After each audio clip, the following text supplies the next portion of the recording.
बिस्मिल्लाहिर्रहमानिर्रहीम। अस्सलामु अलैकुम वरहमतुल्लाहि वबरकातुहू।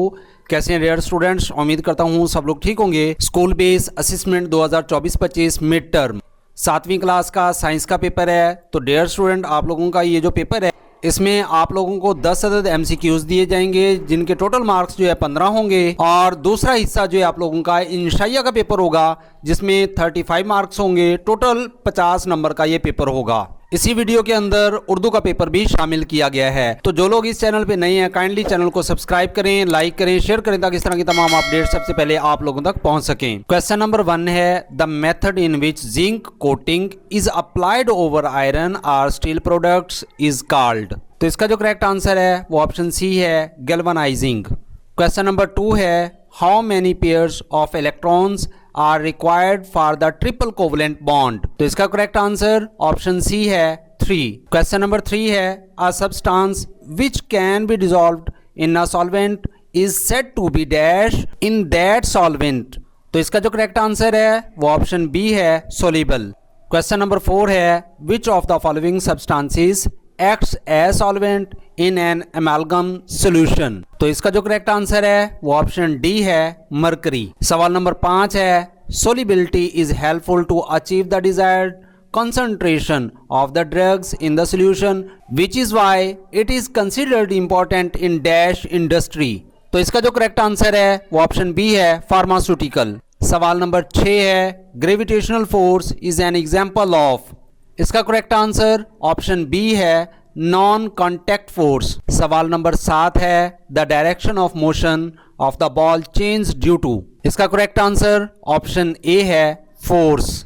क्वेश्चन नंबर 8 है, the formula to calculate the time period is. इसका करेक्ट आंसर ऑप्शन बी है, 1/f। क्वेश्चन नंबर 9 है, which of the following is electromagnetic wave. तो इसका जो करेक्ट आंसर है वो ऑप्शन बी है, रेडियो वेव। क्वेश्चन नंबर 10 है, an object produce a sound of low pitch because it vibrates with. इसका जो करेक्ट आंसर है वो ऑप्शन डी है, लो फ्रीक्वेंसी। इसके बाद हमारे पास जो है सब्जेक्टिव पार्ट आ जाता है। क्वेश्चन नंबर 11 है, डिफाइन सोलिबिलिटी। उसके बाद दूसरा पार्ट है हमारे पास, write any two differences between a saturated and unsaturated solution. Part C है, state any 4 applications of solubility in our daily life. Question number 12 का फर्स्ट पार्ट है, define contact forces. B part है, write 3 examples of contact forces. C part है, explain how action and reaction are equal in magnitude but opposite in direction with the help of an example। Question number 13 है, write 2 examples of mechanical waves। B part है, write down the audible frequency range of the organisms given below: human beings, dog, cow, cat, owl, dolphin, rabbit। Last part है, define wavelength, frequency and time period of a wave. जवाबात जानने से पहले Urdu medium का paper भी यहाँ पे जो है नोट कर लें। सवाल नंबर 1 है, लोहे या स्टील के प्रोडक्ट्स पर जिंक की कोटिंग का तरीकाकार कहलाता है। इसका जो करेक्ट आंसर है वो ऑप्शन सी है, गैल्वेनाइजिंग। सवाल नंबर 2, ट्रिपल कोवलेंट बॉन्ड के लिए इलेक्ट्रॉन्स के कितने जोड़ों की जरूरत होती है।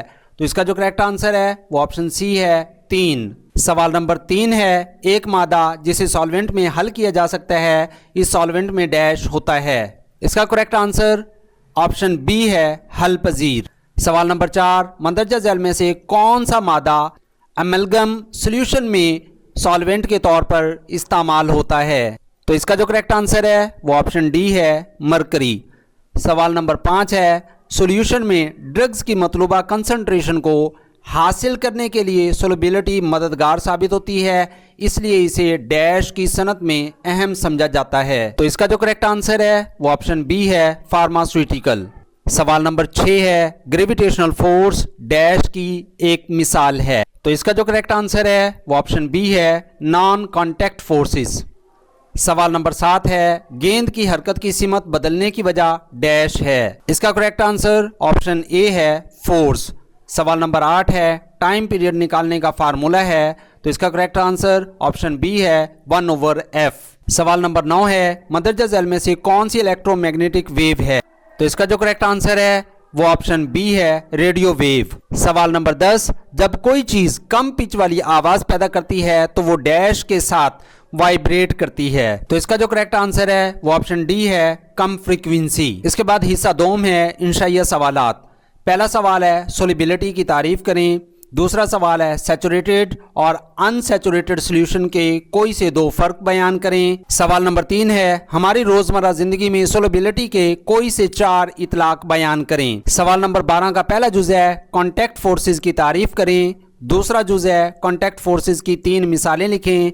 तीसरा जुज़ है एक मिसाल की मदद से वजाहत करें कि किस तरह एक्शन और रिएक्शन मिकदार में बराबर हैं लेकिन सिमत में मुखालिफ हैं। सवाल नंबर 13 है उसका पहला जुज़ है मैकेनिकल वेव्स की 2 मिसालें दें। दूसरा जुज़ है नीचे दिए गए जानदारों की काबिल समात फ्रीक्वेंसी की हद लिखें।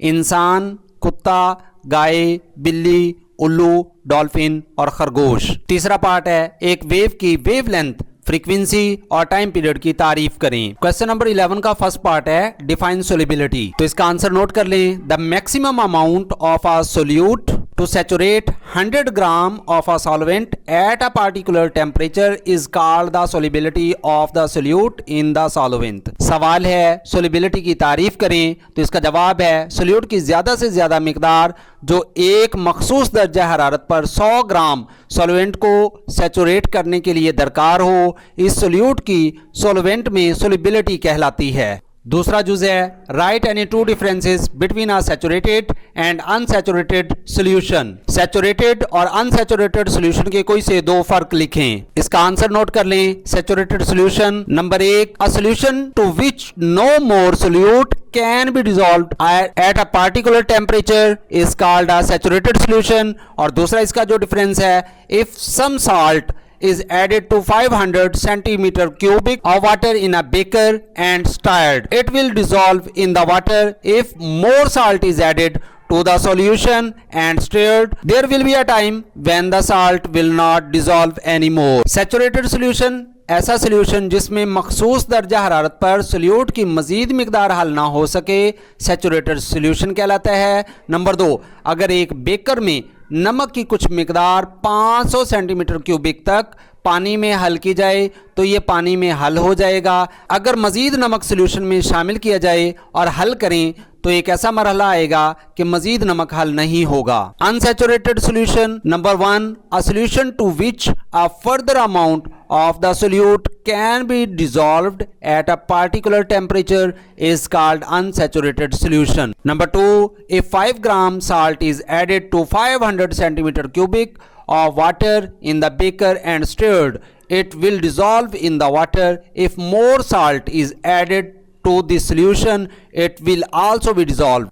Unsaturated solution number 1 ऐसा सोल्यूशन जिसमें मखसूस दर्जा हरारत पर सोल्यूट की मजीद मिकदार हल हो सके अनसैचुरेटेड सोल्यूशन कहलाता है। नंबर 2 अगर एक बेकर में 5 ग्राम नमक 500 सेंटीमीटर क्यूबिक तक पानी में शामिल करें और हल किया जाए तो ये पानी में हल हो जाएगा। अगर इसी सोल्यूशन में मजीद नमक शामिल करें तो ये भी हल हो जाएगा। नेक्स्ट क्वेश्चन है state any 4 applications of solubility in our daily life. हमारी रोजमर्रा जिंदगी में सोलिबिलिटी के कोई से 4 इतलाक बयान करें। तो इसका आंसर नोट कर लें। In carbonated drinks carbon dioxide remains dissolve in water due to its solubility in water। Number 2 paints are dissolved in the solvent like alcohol, ether, etc. These solvents help to dry the paint। Number 3 water soluble dyes are used in the textile industry on a greater scale as dyes colored substances are used to create colorful patterns on cloths। Number 4 solubility is very important in the pharmaceutical industry। It is helpful to achieve the desired concentration of drugs in solution। Number 5 the use of solubility parameters is very important in the petroleum industry etc। Number 1 carbonated drinks में carbon dioxide अपनी solubility की वजह से पानी में हल रहती है। नंबर 2 पेंट्स मुख्तलिफ सॉल्वेंट्स में हल हो जाती हैं जैसा कि अल्कोहल और ईथर वगैरह। ये सॉल्वेंट्स पेंट को खुश्क होने में मदद देते हैं। नंबर 3, पानी में हल पजीर डाइज टेक्सटाइल इंडस्ट्री में कपड़ों पर रंगदार नमूने बनाने के लिए बहुत बड़े पैमाने पर इस्तेमाल होते हैं। नंबर 4, अद्वियात की सनत में सोलेबिलिटी की बहुत ज़्यादा अहमियत है। ये सोल्यूशन में ड्रग्स की मतलूबा कंसंट्रेशन को हासिल करने में मदद देती है। नंबर 5, पेट्रोलियम इंडस्ट्री में सोलेबिलिटी के मयार बहुत अहमियत के हामिल हैं। क्वेश्चन नंबर 12 का फर्स्ट पार्ट है डिफाइन कॉन्टैक्ट फोर्सेस। तो इसका आंसर नोट कर लें। Contact forces are those forces that act only when objects are in physical contact with other objects and bring about necessary changes. Contact forces की तारीफ करें। जवाब है इसका कॉन्टैक्ट फोर्सेस वो फोर्सेस होती हैं जिनमें दूसरे ऑब्जेक्ट्स कोई तब्दीली लाने के लिए आपस में एक दूसरे के साथ राब्ते में होते हैं। पार्ट 2 है write 3 examples of contact forces. तो इसका आंसर नोट कर लें। Push and pull, frictional forces, mechanical forces. Contact forces की 3 मिसालें लिखें। नंबर 1, खींचना और धकेलना। Number 2, frictional forces. Number 3, mechanical forces. Question number 12 का थर्ड पार्ट है explain how action and reaction are equal in magnitude but opposite in direction with the help of an example. Question number 12 का third part है explain how action and reaction are equal in magnitude but opposite in direction with the help of an example.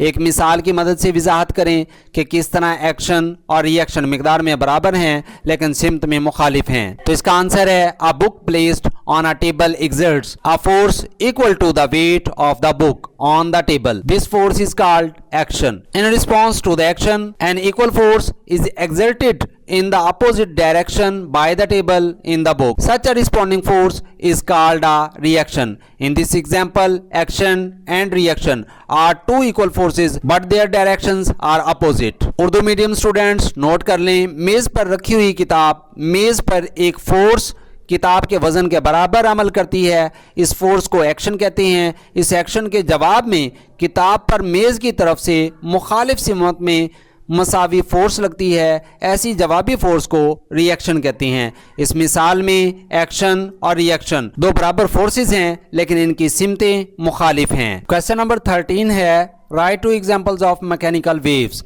Mechanical waves की 2 मिसालें दें। तो इसका answer है water waves, sound waves, spring waves, string waves. Mechanical waves की उसने 2 मिसालें पूछी थी लेकिन यहाँ पे 4 मिसालें आप लोगों के साथ शेयर कर दी गई हैं। नंबर 1 वाटर वेव्स है, नंबर 2 साउंड वेव्स है, नंबर 3 स्प्रिंग वेव्स है, नंबर 4 स्ट्रिंग वेव्स है। क्वेश्चन नंबर 13 का सेकंड पार्ट है write down the audible frequency range of the organisms given below.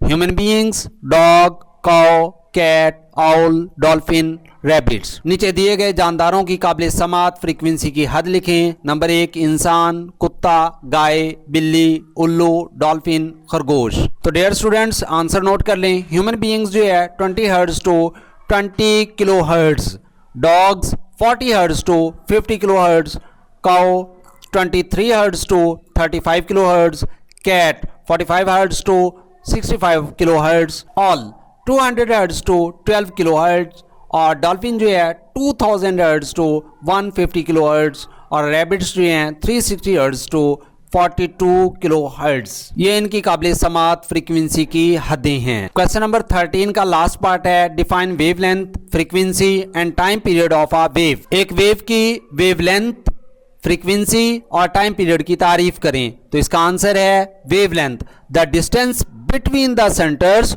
of the compressions or rarefactions of two consecutive waves is called the wavelength. Wavelength दो जुड़े हुए compressions या rarefactions के दरमियान फासला को wavelength कहते हैं। Frequency the number of waves produced in 1 second is called frequency. Frequency 1 second में पैदा होने वाली वेव्स की तादाद को फ्रीक्वेंसी कहते हैं। Time period the time during which a body completes one wave cycle is called the time period.